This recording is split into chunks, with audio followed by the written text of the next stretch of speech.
Hi and welcome to the delightful Polish city of Krakow. I'm Lou. And I'm John of Independent Travel Reviews. This video will give you a flavour of what this amazing city has to offer. We will show you our favourite 10 things to see and do. And at the end of the video, we will offer you practical advice on things like getting around, currency and keeping in touch. Krakow is in southern Poland in Central Europe. It lies about 280 kilometres south of the capital Warsaw and about 550 kilometres to the southeast of the German capital Berlin. It has its own international airport and has good rail connections with the rest of Europe. 8 of the attractions we cover are within easy reach of Krakow using the public transport system. Salt Mine and Auschwitz take a little bit more planning, but don't worry, we cover how to get to these. And also at the end of the video, we give you our itinerary to cover all these sites in 2 days. So let's jump in now and start our tour with perhaps the most famous site in Krakow itself, the main square. So we're now in Glowny, Rynek, which is the main market square of Krakow. The centre of the square is dominated by the Cloth Hall. It was once a major centre of international trade. Travelling merchants met there to discuss business and to barter. During its golden age in the 15th century, the hall was the source of a variety of exotic imports from the east, spices, silk, leather and wax, while Krakow itself exported textiles, lead and importantly salt from the Wieliczka salt mine.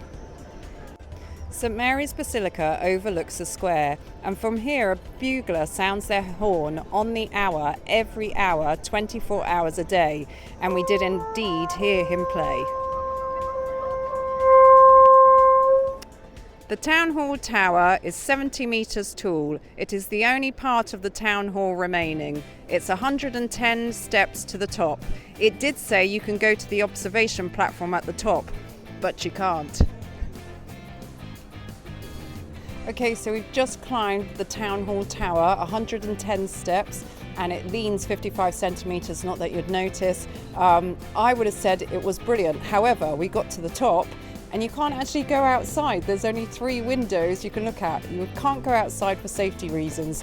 And we paid 36 zlotys for 2 people, but that doesn't matter. But for the reason that you can't go out on the top, we are not recommending this. Hi, we're at Wawel Castle and Cathedral. It's free to come in and wander around the grounds, and I have to say even that in itself is absolutely amazing. We've just paid to go into the garden, so that's where we're heading now. So these are regarded by some as the most historically and culturally important sites in Poland. They're UNESCO World Heritage Sites, of which there are just over 1,000 in the world and 17 in Poland. For centuries it was the residence of the kings of Poland. Now it's one of the country's premier art museums. It's free to enter the complex and the grounds, but there is a fee to enter the castle. Now there are various fees depending on which bit of the castle you go into, but to see the whole thing is 170 zlotys.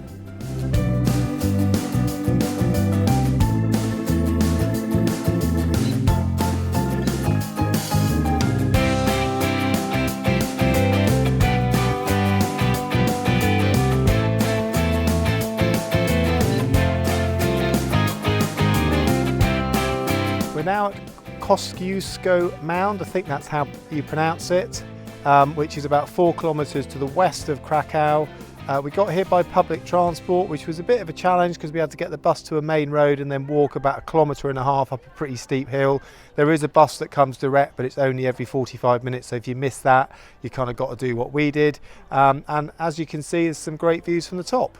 Kosciuczko Mound is an artificial mound erected in 1823, over 300 metres above sea level and 35 metres above the surrounding ground. A serpentine path leads to the top, giving fabulous views of the Vistula River and the city of Krakow. It's a memorial mound, and this is one of 5 in Krakow and was completed in 1823. Mounds were common in prehistoric times, and Krakow's 5 make it a world record holder.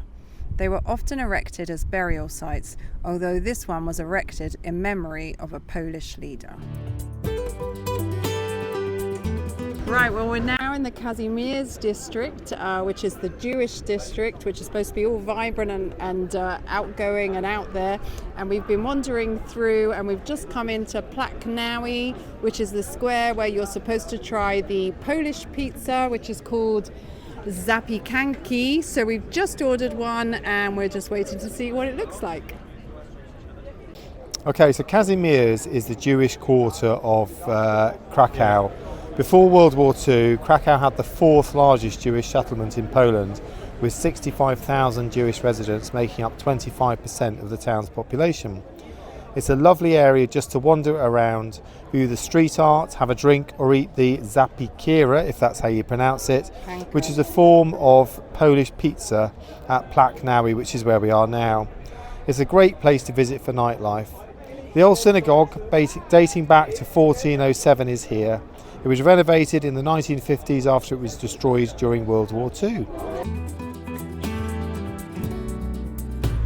Okay, so we're now in the district of Podgorze, which is situated on the southern bank of the Vistula river. Podgorze roughly translates as foothills and is regarded by some as Krakow's greenest area. So Podgorze is dotted with memorials to Krakow's Holocaust history. The memorials not to miss are Ghetto Heroes Square, where there are 70 bronze chairs which commemorate all of the Jews of Krakow who were sent to concentration camps. Podgorze also includes the pharmacy under the Eagle, which was the only place during the Holocaust where Jews from the area could obtain medical supplies. The pharmacist provided refuge and medical supplies, often free of charge, to suffering Jewish people. It is now a museum, and we've just discovered it's free to visit on Tuesdays.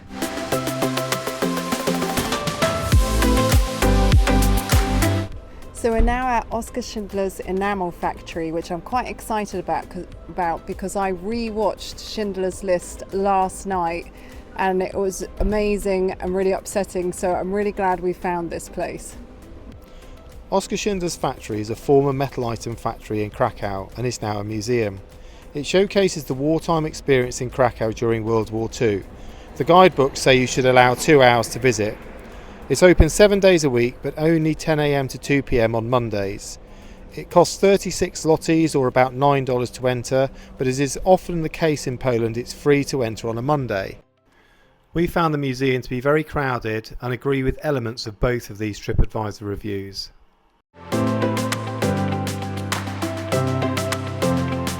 We are at the Wieliczka salt mine, ready to start our miner's route tour. This is one of the #1 attractions to do when visiting Krakow. There are 2 routes you can do, the tourist route and the miner's route. We opted for the miner's route because it's supposed to be a lot more hands-on. You go deeper, you wear a helmet and an overall, and we'll tell you all about it. The salt mine was established in the 13th century. Allow 30 to 45 minutes by public transport or 45 minutes by taxi. It is one of the world's oldest operating salt mines. Salt was critical historically, as it was one of the few ways that humans had of preserving food between seasons. It was the largest source of salt in Poland, so big that you can only visit 2% of the labyrinth of tunnels. There are 26 mine shafts and 9 levels. The mines are open from 8:30 in the morning to 6 o'clock in the evening, and tours are every 30 minutes in various languages.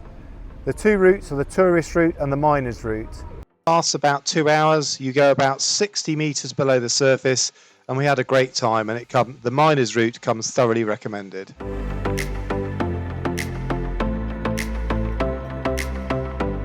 As well as Polish pizza, zapiekanka, Polish cuisine features dumplings called pierogi and lots of other interesting dishes. Whilst there are plenty of Italian and American style restaurants in Krakow, our Air Bnb host recommended 2 traditional Polish establishments frequented predominantly by locals. Both were excellent and would happily commend them to you as part of your overall Krakow experience. Details are on the screen now.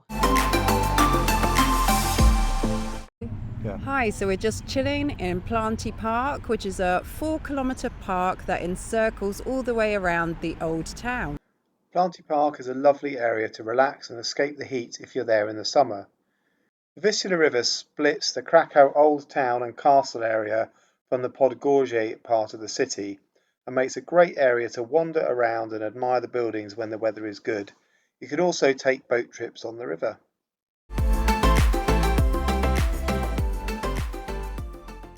All over the world, Auschwitz has become a symbol of terror, genocide and the Holocaust.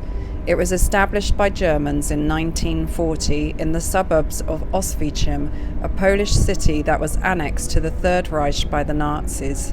Its name was changed to Auschwitz. Auschwitz was the largest concentration camp in Nazi Germany and took the lives of 1.1 million people. Birkenau was the extermination camp.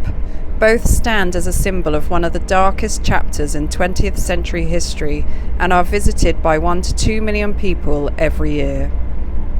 Auschwitz-Birkenau is a museum. It is open 7 days per week from 7:30 to 6 p.m, 1 hour by train from Krakow. A visit to Auschwitz, being totally honest and as you'd perhaps expect, is not a pleasant experience. It is, however, a way of paying respect to the victims of the atrocities which were perpetrated there. From a practical perspective, joining one of the tours with an educator does have its drawbacks. You have to view the exhibits at a speed that suits the guide, and you do not have time to reflect in areas that you would like to. It feels rushed. The only alternative is to visit during the narrow window after 4 p.m. in the summer, when you are permitted to self-guide around the site. In hindsight, we wished we'd done this.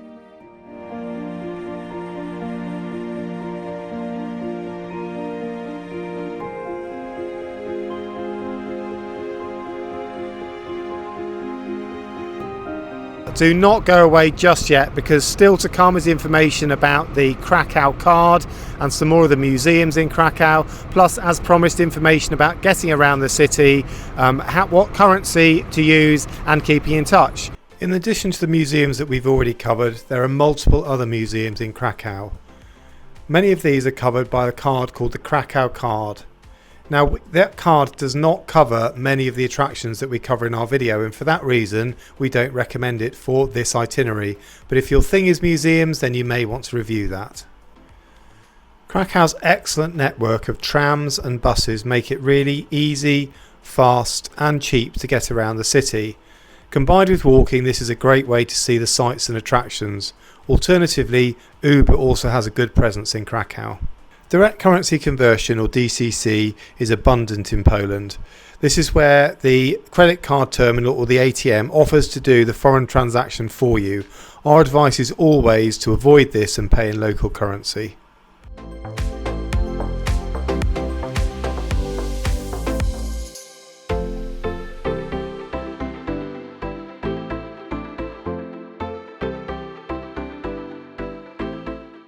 Okay, so that's the end of our Krakow video. I hope you've enjoyed watching the 10 best things we found to do.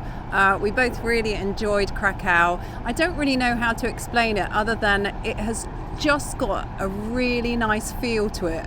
Everywhere we went, I just really enjoyed it. Thanks very much for watching, and we hope to see you next time.